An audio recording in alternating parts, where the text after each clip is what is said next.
Video series. Today we're taking a look at the 2022 Hyundai Tucson. Now this is the luxury model, not the ultimate, like I said on my Instagram this morning. I apologize for that. It's the luxury model, so it's second from the top. And the reason we titled this is the things that the other videos aren't telling you is because this is going to be a video that very specifically goes into the details that most other vehicle reviews or videos don't go into. So for some of you, this is going to be boring, nerdy stuff. For others of you who really want to know about this car, who really want to understand it, this one's for you. We've done these in the past. I can't promise it'll be super entertaining, but people tend to like these videos because they are definitely loaded with information, and information is what you're here for.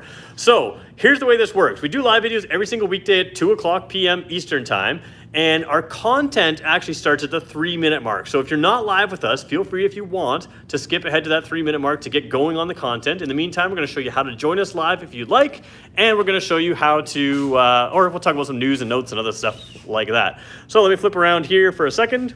All right, there is the luxury hybrid underneath the ultimate. Come back to that in a minute. All right, if you want to join us live, go to our YouTube channel. You're probably already there. If you hit the refresh button exactly at 2:00 on a weekday, not next week, I'm on vacation. We'll talk about that later too.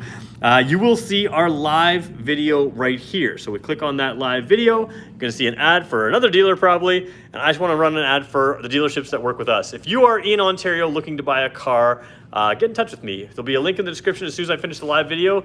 And if you're looking for a Kia or Hyundai vehicle in Ontario, just reach out. We'll see what we can do. I can hook you up with my sales team, and I'm betting we can earn your business. We do a really good job here. I've got a really good team that I work with, and I train them. They treat you like they would treat my family, and that's what I want. So there we go. Let's flip back around here. All right, number of people, our regulars, are commenting on there. If you're here for the first time, just say hi. Say hi in the comments. And if you're not watching live with us, you can say hi in the comments below there as well if you like. I'm going to beg for some likes here, guys. So if you're on early right now, feel free to hit that like button. We can try to get a big number today. We'll see how things go. All right, so what's going on? First of all, I am going away on vacation a little bit, so there'll be some videos missing in the next little while. Tomorrow I'll still be here. But just be aware that, I get a little bit of break around this time of year when there's less new vehicles coming out. Speaking of new vehicles coming out, Santa Cruz, very similar to this car, based on the same platform. It's coming out soon. We're going to cover that in detail. Ioniq 5, we're going to cover that in detail. We're working on setting up a interview, which I think will be interesting to some people if we can get that finalized and do that with some people that, good people. So that might be interesting as well. And basically, if you haven't subscribed already, do me a favor, hit the subscribe button, because we have a lot of stuff coming up in the next little while that I can't always talk about until they happen, and might make it worthwhile for you. I know that tells you nothing. I'm sorry. All right, we're almost at that 3-minute mark, so let's flip the camera around. All right, those of you here for the Tucson, here we go. Okay, 3-minute mark. Here's the way we're going to go through this today. We're going to talk about some outside stuff. We're going to talk about technology. We're going to go inside, show you how some of that technology works so you really understand this car. Like I said, I cannot promise that this is going to be entertaining. I can promise it will be informative. We will tell you things that you're just not seeing in other videos. We've done this a number of times in the past with Kia Telluride, other stuff. I think we started it with that. And a lot of people find it kind of useful. So do me a favor throughout this video. Hit the like button. If there's something you like, just hit that like button. If you just appreciate that we do these, I appreciate all the likes. Feel free to ask comments. We will take your comments going through this video. Let's launch into this. Okay, so here we go. This is the 2022 Tucson. It is not the top of the line Ultimate, like I said on my Instagram. If you want to follow me on Instagram, we always talk about what we're going to talk about there in the morning, and we come on here at 2:00. I did say the Ultimate is not the Ultimate. It is the luxury hybrid. Same thing as far as our video purposes, as far as what we'll get through and going into. Now, you'll notice in the lineup here, oops, where's my key? There we go. In the lineup here, you have a number of Tucsons here. Essential, Preferred, N-Line. We've done the Essential Preferred, have not seen the N-Line yet. And frankly, neither has the website. Moving on here, you'll see some pricing. Luxury hybrid all-wheel drive is what we have today. We also have done the Ultimate hybrid all-wheel drive. Ultimate hybrid has some cool features. It has the key fob just like this, except it has a couple extra buttons which you can actually move the car forward and back on its own, which is pretty cool. We don't have that today. We'll talk about that some other time. Here's the key fob for those of you that want to see it. I'm going to throw it right in my pocket right now and never take it out again because I don't need to. One interesting bit of tech there, it does have a remote starter standard, which not everybody has. Okay, so hybrid all-wheel drive. Let's talk about both of those. What is a hybrid? Hybrid, very simply, never needs to be plugged in. Those are called plug-in hybrids or electric vehicles. And they use a battery pack, in this case it's underneath the rear seat, to assist the gasoline engine. And basically it really improves fuel economy and it also really, really improves emissions. Now, most hybrids, including in the hybrid lineup, usually take power away. So for instance, if you look at the Hyundai Santa Fe, the top line trim has a 4-cylinder turbo, and it is very powerful, and then the hybrid actually is a little bit less powerful. That is not the case with the Tucson. The Tucson does it the way I think we should be doing it. So they replaced the 2.5-liter engine in the basic car, which is a very good engine with an 8-speed transmission. They replaced that with a 1.6-liter turbo, so smaller engine, no big deal, you've got electric assist, but the turbo actually makes only 7 less horsepower, and it does that at lower RPM, and it makes more torque, about 17 foot-pounds of more torque. So for getting the hybrid system together, you replace the engine like they did, you've already got more torque. Now, electric motors are known for their torque. It adds a whole bunch of torque and horsepower. So now what you have is what you would have had, and this is my messy writing from the other day, 187 horsepower, 178 foot-pounds of torque in the previous, or in the lower trim levels. Now you move up, just the gasoline engine alone goes to 180 and 195. So 187 goes to 180, 7 less horsepower, 178 goes to 195. But combine that with the electric motors, you have 227 and 258. So you've got way more power, way more torque, and more efficiency. This is the way of the future, people. So I know, chicken scratches indeed. I wasn't really intending to show you my handwriting. This was purely for me to remember those numbers offhand because there's a lot of numbers there. Yeah, you get stuff here. This is stuff you don't see in other videos, I promise. All right, so what you get is, I'm being made fun of in the live comments for those of you not watching live. So now you've got a hybrid that gives you more torque, more power, and more efficiency. And of course, because a hybrid costs a little bit more, they give you more features to offset that. And really what you're looking at is a car where in the past we may have added a turbo engine to give you more power. Now we add a hybrid system. So now you've got the best of both worlds. You move up trim lines, you get more features. With your more features, of course, that costs a little bit more. You're getting the hybrid, which gives you more power. You're also getting better fuel efficiency. It's just a win-win-win. This is the way the automotive industry is going, and this is the way it should be done. Now, you've also got an all-wheels drive system. Let's talk about that for a quick second. We're going to show you inside. You've got multiple drive modes and multiple terrain modes. A lot of vehicles with multiple drive and terrain modes require you to hit a button, for instance, when you hit snow. That is not the case on this. So somebody says, does the hybrid drive the rear wheels only? No, that's Toyota. So the hybrid system is mated within the engine transmission area and drives all wheels or just the front wheels. The all-wheel drive system decides on its own, but it is complete powertrain driven to the whole thing. So sometimes Toyota, for instance, has electric rear wheels and gasoline front wheels, and they call it a hybrid, and it gets kind of confusing. But our system drives, all of your powertrain is together for power purposes, and it sends it then through the drivetrain. So let's talk about the all-wheel drive. Multiple drive and terrain modes, we'll show you that throughout this video. When this car starts, what other cars used to do, not this one, what other cars used to do is the front wheels would receive power, and when they started slipping, then it would send power to the rears and you try to regain traction. The reason that's a terrible idea is if you're going around a corner and your front wheel starts spinning, instead of going around the corner more, you start plowing forward. So now you're losing control, plowing forward, then they put power to the rear wheels who probably gain traction and send you further off the road into the ditch. Bad system, we don't want that. What Hyundai does is different. All 4 wheels are going to start. When you go from a stop, all 4 wheels are going to start turning at the same time. And as you keep traction, it'll move that power forward. No more than 95% in the front and 5% in the rear. So you always have some level of all-wheel drive, but it can then move everything back and forth. If they did 0%, they use what they call a shock absorbing feature. So, a couple things go on. If you had 0% in the rear, it would be kind of a dunk, clunking into action there. So really smart system.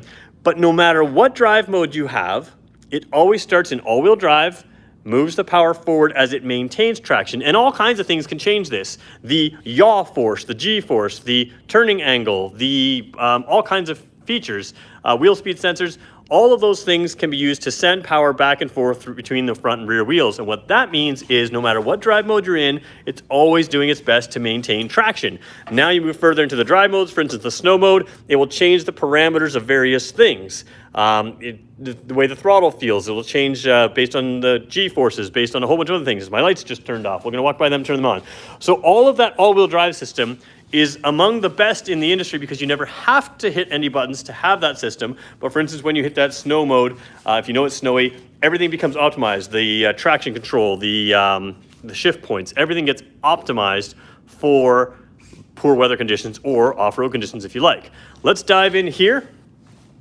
Technology review, you do have a button there which unlocks the doors. You've got powered seats here with lumbar. Nice lighter interior. I really like this lighter interior. I mean, of course, we do a lot of Kia videos here. I've been doing Kia videos for years. We tend to do black interiors in Kias. I really like the lighter interior here. Jumping inside here, you've got a 10.25-inch screen for the dash. Now, a couple things people have pointed out to me, and I've been able to, actually I won't start the car. So what I'm gonna do is turn the car to the on position, not start it. So you're gonna see some of these warning lights stay on simply because we are indoors. It's a hybrid, it doesn't always start the engine, but if it does, I don't wanna run fumes in the indoor business here. All right, so a lot of people have asked me, this digital screen has no cover on it, right? Like like the typical cover out on top of your dash. Is that a problem for glare? And I have tried to drive in situations where it would be a problem. And despite having no cover on it, it's never a problem for glare. There is still some glare you can see there. Again, what the camera sees with one eye is always more glare than what you see with two eyes because you kind of blur that out. It's a visual thing, it's a science thing. It makes some sense. So you will see some reflections sometimes, but again, I see that far less with my eyes and it is very clear, always legible. With a hybrid system, when you decelerate, you're going to get charging into the engine. So again, if you want to know how a hybrid system works, we can get into that in further detail, but basically it's just going to give you economy. As you decelerate or brake, it's going to recharge the battery. Sometimes the engine itself will recharge the battery. As you accelerate, it will use that battery power to assist the engine. Sometimes and very often it will drive with just electric power alone, which of course is zero emissions, which of course is awesome, and it saves you fuel. Ignore my fuel efficiency number down here. Anytime we're in a dealership vehicle, that number is usually high. Now that might be fair, but I know I can beat that in this car. So bear with me there. All right, let's take a look at some of the technology in here that is pretty cool. So first of all, lane keep, lane follow assist, those are things that can actively, whoa, hey, we're a little too close here, actively steer the car and keep you centered in the lane. Both of those pretty common on a lot of these vehicles now, Kia and Hyundai vehicles. I'm gonna put the second window down here because I am hot in here. All right. Coming down here, there's lots of things in this menu here. Driver attention warning level. Whoops, come on, camera. There we go. Driver attention warning there. And then you've got that. So we'll move over here. Again, ignore fuel efficiency numbers, but you've got a lot of information here. This is your hybrid information flow. So basically it'll give you arrows and sort of bar graphs of where things are moving back and forth. Kind of a cool screen once you're driving, which we're not going to do right now. There's a speedometer if you want to see a digital speedometer, and that's fine. Moving across over here, driver assistance settings. Now there's a lot in here. This is all your driver attention, warning, forward safety. You can do active assist. Anytime you do active assist, the car will steer or is capable of steering or braking for you. It's got a lot of that going forward. Lane safety, same idea, active assist. It can steer or brake for you. Blind spot safety, parking safety, all these things will rear cross traffic safety, blind spot safety right here, safe exit warning, we're going to talk about that. Active assist, it can brake or steer the car for you. So a lot of different situations to avoid collisions. I keep seeing these Tesla ads on Twitter. They drive me nuts. This, Tesla crashes and 4 people walk away. Teslas are the safest cars ever. Apparently Tesla people are bad drivers. The key with crash safety right now is not so much in compressing the car. A lot of cars survive very well in a accident situation. The key with safety right now is collision avoidance, and Kia and Hyundai are both at the top of the game when it comes to collision avoidance. It's really good stuff. It's top technology. It works very well. We can go into that a little bit later. Then when I look over here, whoops, let's go one more over. This is your bar graph that shows your all-wheel drive. So remember that whole all-wheel drive spiel I gave you about which one? These color bar graphs will fill in as you're driving. So you can see the system at work and know that all 4 wheels really are driving. Coming down here, tire pressure monitors, and here, the engine temperature. Now, why do you care about that? Most people say, I don't care about that at all. I never look at it. In a hybrid, it makes a little bit of a difference because sometimes when you come to a light or when you're driving, if the engine temperature isn't up to a normal operating temperature, the engine will continue to run. So that way it can always start and stop as necessary. So if the engine temperature on this car, let me just show you again, is in that normal range, and you'll get to see what that normal range is when you drive this car, and your engine is still running at a stoplight, well then you know, wait a minute, maybe I just need to, ooh, that's not me. Maybe I need to just adjust my climate control system here down a degree, maybe turn the fan down, something like that, up a degree. Maybe I'll go to driver only mode right here. All of those things can help in turning that engine off at stoplights, through town, those kinds of things. So the engine temperature gauge most of the time doesn't matter. In this car it will. Let's continue to show you more things that you're not going to see in other videos. All right, let's go to the all menu section here. Well, first of all, let's just look at really quickly at what you've got here. AM, FM, satellite radio, 8-inch display screen with a really clear backup camera, like really clear backup camera. I'm filming a screen and you can't tell how clear it is. It's super, super clear. And then you've got wireless Android Auto and Apple CarPlay, which is fantastic because you now have all of that system that's as easy to pair, for instance, as a Bluetooth phone. Just get in the car and you can call up Siri, you can call up Google Maps, Apple Maps, Waze, whatever you want. And you've got right here on this angled piece. So again, just to sort of show you how it comes.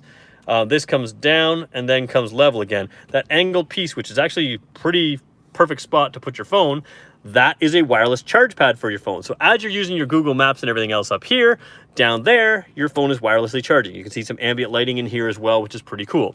All right, let's start showing you stuff that you haven't seen before in other videos. Blue Link system, that is a cell phone app that can start the car. You can remote start it. You can warm the car up.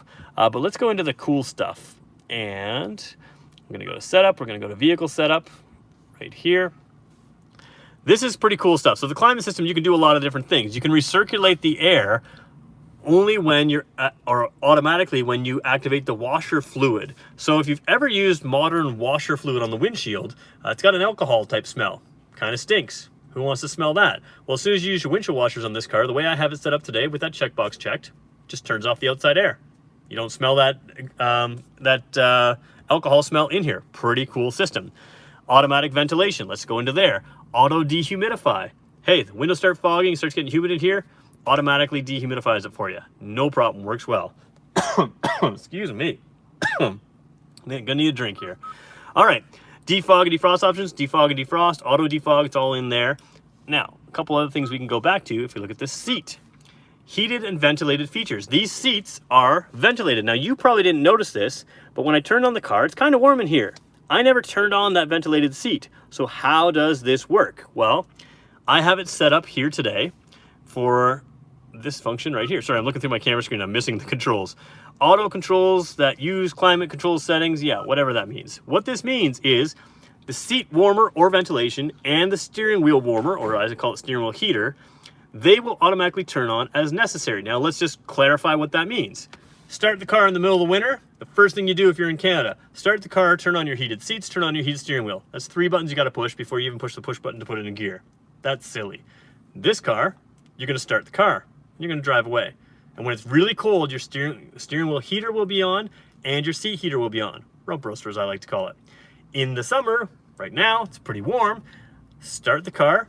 Ventilated seats automatically turn on. You don't have to hit the button. And the best part is, as the car reaches temperature, your ventilated seats begin to turn down. When I was going through the car wash about an hour ago in the video, this was up at the second level. That's where it decided I needed it. So it will turn your ventilated seat on as necessary. It's a super smart feature because now, hit the push button start, hit the drive button, and within about 1 kilometer or so, you are fully comfortable. You've got the automatic climate control, which is doing its own thing, bringing it right to temperature. I just got it off just to save the battery and the noise, but it's doing its own thing, and the ventilated seats work. Now, let's talk about those drive and terrain modes here. This cycles through drive modes. It goes up and goes down. This is the drive and terrain modes. I'm going to push that in. See, it's terrain. See, it says drive.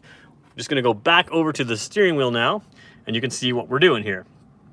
Drive modes. Terrain modes. Okay, sorry, drive modes. Eco, Sport, and Smart. Interestingly, there's no normal. So Smart is your normal mode in this hybrid.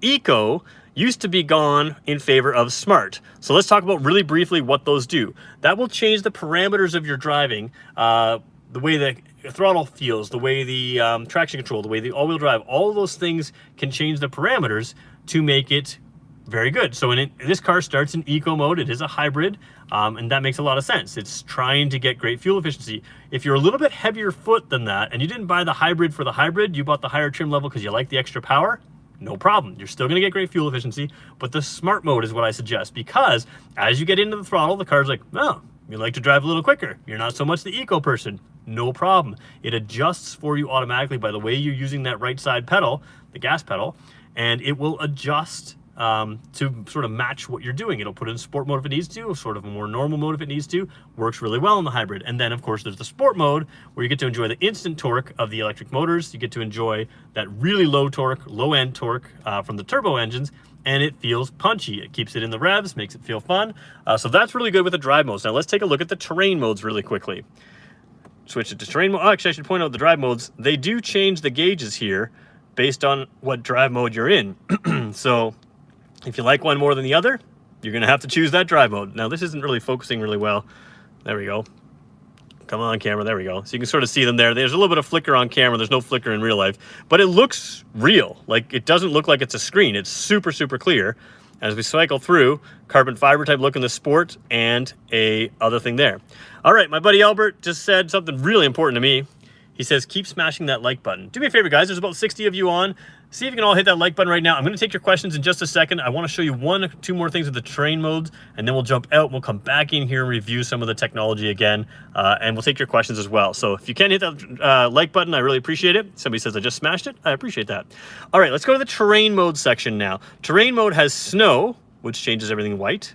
Mud keeps it white. Sand keeps it white. I think there's like a missed opportunity here to not change these in the terrain modes. But the idea is, again, in sand and mud, you kind of have the opposite traction control settings for each other. One wants to slow it down, one you want to allow some speed. And snow, same thing. You want to keep the engine revs low. You don't want to apply too much torque to the wheels to avoid wheel spin. So again, if you don't put it in snow mode and it starts to snow, no problem. You're going to be fine. But it's even better in the snow with that snow mode. So you just find the terrain button, you tap it in place, and it works really well to optimize all of the things. On the Palisade, I think it said it's 50 different things monitored 100 different times a second.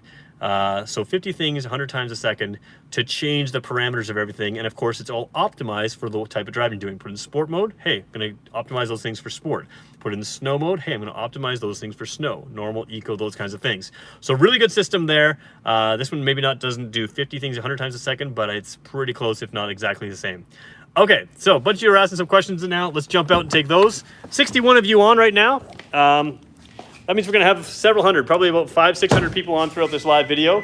Do me a favor, guys, hit that like button. Let's see what we're at. 35. We should be able to easily hit 50. I'd like to hit 60, but that'll be up to you guys. Okay, let me just go turn the lights on here. I got a couple cars in the bay. It's a motion sensor light, and it always turns off on my videos. Okay, got exactly 0 likes for begging. Oh, got one. All right. I guess I got to stop begging for those likes and just start earning them.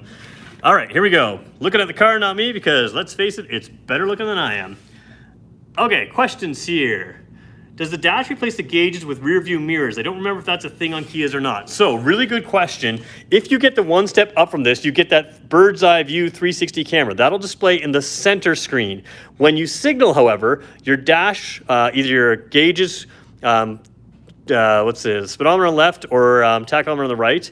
In this case, it's not a tachometer, it's the eco gauge. When you signal right or left, it will show you the view behind you in your blind spot. That is only on the top trim level. The Ultimate, I wasn't able to get that vehicle today, so I can't show that to you. But we have shown it in some of our other videos in other cars. So great question there. You can get that on the Tucson. It just happens to not be on the Tucson that I have today. Great question. Okay. How does the tire pressure monitoring look on those screens? The same as everything else. So tire pressure just waits for the vehicle to move. It tells you exactly the tire pressure of that individual tire. So you want to know this tire's pressure versus that tire's pressure. It's going to tell you the PSI, and you can change that as well. I drive a Chevy pickup truck for some of my things, and it's annoying because when I have the speedometer in kilometers, I have to look at the metric version of whatever tire pressure is, and it's annoying because I know pounds per square inch even though I'm Canadian. All right. One difference between Canada and the US, the noise system requires by the government is different. It's exceedingly loud in the US compared to Canada. Oh, that's cool. South Dakota, curious why trims are different in the States versus Canada. Great question. So trims in Canada and the States, a lot of times they're similar, but there are definitely some differences. It's due to the different head offices of Canada and the United States deciding which trims match their markets. Traditionally, Canadians get a little bit more equipment, especially things like heated seats, heated steering wheels, because pretty much everybody wants those. And in California, a heated steering wheel may be less desirable than in, say, I don't know, Minnesota or something like that. So different offices are making decisions about which checkboxes to click to make which trims. Overall, very similar vehicles, but some differences in trims. Why are the colors different between hybrid and gas? I love the deep sea blue color on hybrid, but why not available in the gas model? Colors are often different on different trims. I'm not sure off the top of my head where the color breakout is. Higher trim levels tend to get different colors than lower trim levels, or add colors anyways, so that could be one reason right there. Good question. It's just, if you like the color, they usually tend to move it up onto the more desirable colors, give you another reason to move up the trim line is their idea. Okay, does a hybrid system drive the rear wheels only? No, that was all the wheels. I think we covered that. Can you view the rear view from the camera while the car is driving forward? Helps if you have high low, the trunk blocking. Okay, so yes. Basically, when you throw the car in reverse, the backup camera comes on. You can set it for a delayed turn off. I can't remember what the exact name of that is called. Extend rear camera use, I believe is what it's called. And you can do that here. So when you drive forward, you'll still see. So when I park in my garage, I park right up near the wall. Sometimes I get a little too close. When I put my car in drive, I can start pulling a little bit away. It'll keep that rear view camera on until I reach, I think it's 10 kilometers an hour. So that's where that works. Someone asked a really good question here. Have you noticed a smoother ride on the hybrid compared to gas? Now, a lot of the time people have said this. I think it's possible, and here's the reason why. This is a little bit heavier vehicle with the extra battery pack underneath the rear seats. This car rides exceptionally well, like class-leading well. Even though it's got big wheels, you don't have that really fine, small sidewall. You've got 235, 55 R19. So they're big wheels, but they keep a good meaty tire on that, which does help with some ride control. But the fine-tuning of the ride on this car is excellent. And I think that extra weight may help with the ride a little bit. It's not a whole lot of extra weight, but I do think it rides exceedingly well. So there we go. Yes, extend rear view camera is up to 10 miles per hour, switches to normal radio. So you guys get 10 miles per hour, I get 10 kilometers an hour with that extended view. I'm good with the luxury trim, but want the driver's seat memory in the Ultimate. Can I add that feature to the luxury? Essentially, no. You can't. They set them all up so you have to choose the one you want. Not a huge difference in price. You do have some nice features. This one's got the 8-inch screen. The other one has a 10.25-inch screen. This one does have Bose audio, so you don't have to go top trim to get Bose audio, but you do have some nice features there that, extra camera system there as well in there. Okay, I'm just going to skim these questions again, see if there's anything else. Does the dash replace? Oh, yeah, we talked about that. I think we got all your questions answered. So, okay, let's keep jumping in here. We'll show you a couple more things that I want to just sort of dive in. All right, see the key not in vehicle system right there? That's a pretty cool system. I want to talk a little bit about the BlueLink system. So BlueLink is a cell phone app. This is me holding my cell phone. I don't know why, but that's what I do. Cell phone app does a lot for you. So first of all, you can remote start. That used to be pretty rare on a hybrid because, hybrid people want eco-friendly, remote start, not so eco-friendly, those kind of things. But, you can remote start here on the hybrid. You can see things like your kilometers on the car. You can see if the door's open. You can see everything else. Oh, somebody asked if this has a spare tire. Let's check that in a second. I don't remember, so we'll check that. And if I forget, remind me again. Anyways, the BlueLink app is really good because you do have that remote start function. You can check if your doors, windows, or locks are open. You can see if there's issues with it, with the vehicle, diagnostic-wise. You also have a really cool feature in this car. When I get out of this car, now let's talk about child safety. There's a safe exit warning. So the blind spot detection, of course, can see me here. It also gives you rear cross traffic alert. So if we're backing up, I can, where you can't see the driver, it can see me walking across here. But when the car is parked on the side of the road, safe exit warning uses the blind spot detection hardware, which is back here. It's a radar back here. And it can warn your door. So as soon as you try pulling on that door, beep, beep, beep, beep, beep, beep, it warns you to not jump out into traffic because a car or even a person, but usually a car is approaching. You have that function there. So that's a really good safety thing for kids. Your parents, if you're driving, will know right away and that your kids are trying to jump out in traffic. Don't let them do that. It's not the best. All right, the other thing you have is a weird looking thing back here. Is that a camera to spy on your kids? Well, if your kids are, let's say, 8 and under, we're going to tell them it is. The reality is, it's not. We just want them to know we're watching them. What that does is it's capable of seeing essentially a heartbeat or a person. I'm not exactly sure how it works. I'm not a scientist. But it's capable of seeing, or not fully seeing, but detecting a person in the rear seats that's left here. So if you are the busy kind of person that maybe just has a newborn, you got a lot going on, you haven't slept in 17 nights in a row, and you go to work and you're supposed to drop the kid off at daycare and you accidentally forget your kid in the back seat. When you leave the vehicle, first of all, you can set the vehicle up to warn you through beeping and other things. You also get a notification on your cell phone that there's a child or someone in there. So that's a really good thing. Can you replace the eco gauge with a tack? I don't think so on this. We'll double check the drive mode. That's a good question as well. We'll double check that. All right, you guys asked about the spare tire. Let's dig into that. One thing I want to point out when we're back here, they do something really smart back here with the wiper. It's up buried underneath here. Now, a lot of you don't think, you just think that's a styling thing. If those of us are in the cooler winter months here, that's more than styling. It used to sit down here. When you put your rear defrost on, snow melts, then you park, the snow freezes again. Now you've got ice stuck on your wiper and you just ruin your wiper when you put it on. Now it's out of the snow and the ice. You can still defrost your whole windshield, but you're not having that ice on the windshield wiper, and it lasts longer. Also, rubber wiper blades are affected by UV rays. It's hidden from the sun. So that's gonna help your rear wiper last longer. Powered tailgate here. I'm gonna let that pop up. We could pop that a number of different ways, but that's the one we're gonna do today. Looking underneath this there, nope, tire inflator kit. So you do have underfloor storage, but it's an inflator kit, not a spare tire. So there's your answer to your question. Okay, moving in here, somebody asked a really good question. Let me just go back and see if I can see it on my screen there. Eco gauge. Oh, somebody mentioned Mario Kart. I'm gonna go play Mario Kart. Okay, there's a question there that's not in English. I can't read that. Can you replace the eco gauge with a tack? That's what we were going to look for. Sorry, I was just looking back at the questions on the big screen here. The eco gauge with the tack, I don't believe it ever replaces. Start engine to avoid battery discharge. Sure, let's do that. Okay, engine did not start. Ready to drive? That's pretty cool. Engine did not start, but it's ready to drive. Drive modes, let's go through. Drive modes, eco, sport. No, so it is always a hybrid gauge over on the right, not a tack. And to be fair, the reason it's going to do that is because the tack doesn't always follow what you would do if you were driving.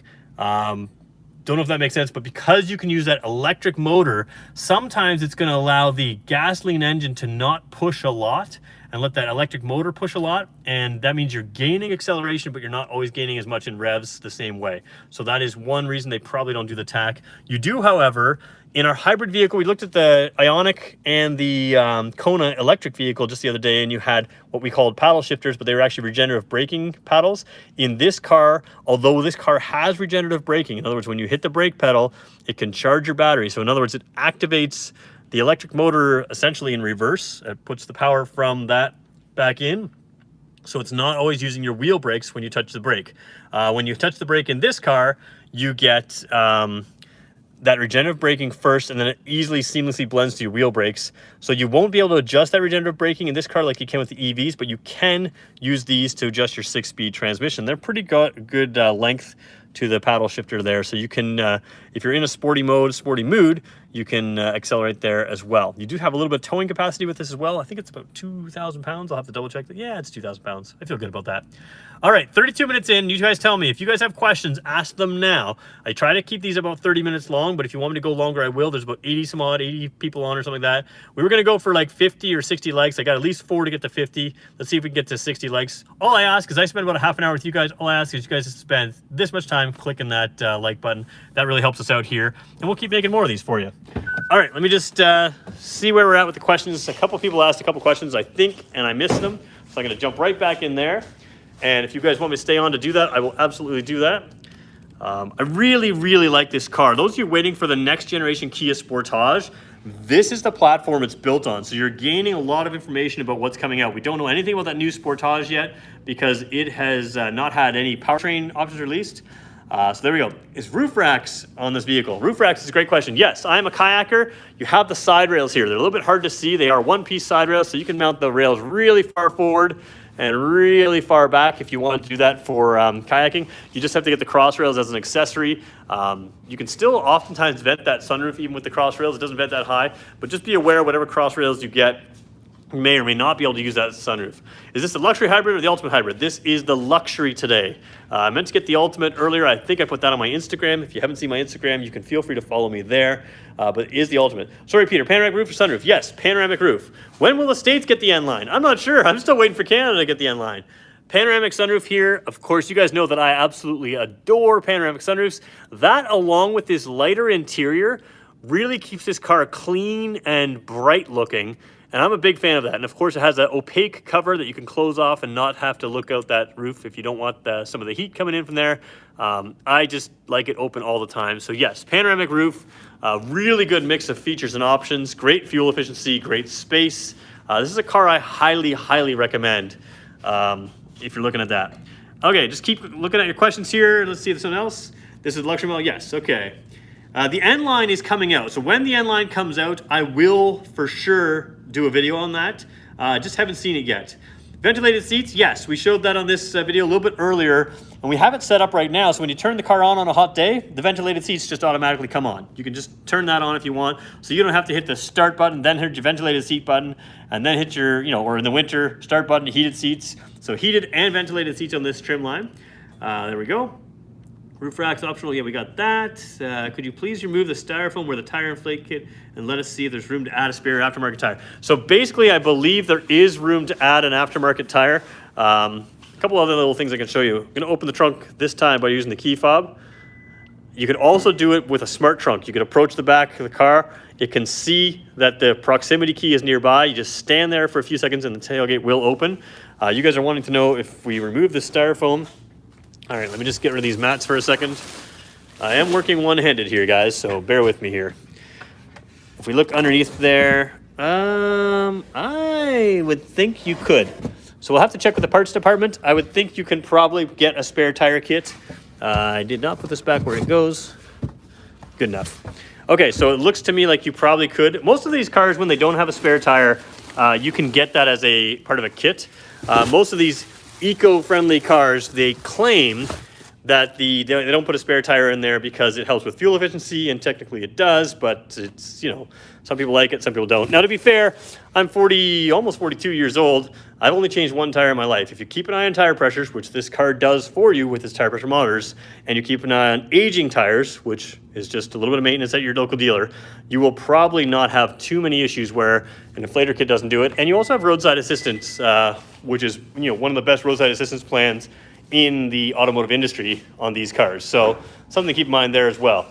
All right, we made it to 54 likes. See if we can get 6 more in the next few seconds here. I am gonna wrap this up because I don't wanna go too long, and I have to get this vehicle back to Brantford Hyundai at 3 o'clock for an appointment. Does the maintenance key come out of the key fob? Yeah. So here's the key fob right here. Oops, there we go. There's a key fob there. There's a little button right back here. And there's your key. So you can use that in the side door. Now, how do you get that in the side door? There's a Kia class showing you how to do that. Because it's so rarely used, it is covered up by a little plastic panel, very easy to get off. And I have a couple of Kia classes on how to find the key fob in the Kia door, and we can do that as well. All right, 90 people on, 57 people said, hey, this is worth a like. Some people didn't. Is there a 2 package available with a class 3 receiver, 2-inch receiver? I don't know about the receiver size. I have not seen that. It can tow about 2,000 pounds. If you don't have that receiver and you want like a bike rack, if that's what you're thinking, in Canada we have a store called Princess Auto. It's pretty awesome. They can get an adapter that plugs into 1 1/4 and makes it a 2-inch receiver hitch, so you can put a bike rack in. So if that's what you're thinking, just buy a little adapter. It's 15, 20 bucks tops, and that should be the solution for you. I don't remember seeing one of these with a hitch right now. I know I have, I just don't remember what size it is, or I'm pretty sure I have. All right, so where are we at? I think we got all your questions answered. In fact, I think we're gonna leave it right there. When we use signal, camera will show on the dash. Yes, that is on the Ultimate trim, but not on this trim. All right, guys, we're gonna wrap it up. 95 people on. I wanna thank you all for joining us. We got 58 likes. Let's see if we can get 2 more before we hang up. Those of you that wanna watch the new Sportage, you're learning a lot about that through this car. We don't know powertrain options on the new Sportage yet, but if you are interested in that vehicle as well, subscribe to this channel because nobody's gonna have more information on that vehicle when it shows up, and we'll cover that in detail for you here as well. I wanna thank everyone for watching. I gotta get this vehicle back. Next week I got a little bit of vacation, so if you don't see me, just watch this video again. And if you have any questions, let me know in the comments below. Even after we're posted, I'd be happy to help you. Thanks everybody for watching. Have a great day. We'll talk to you soon.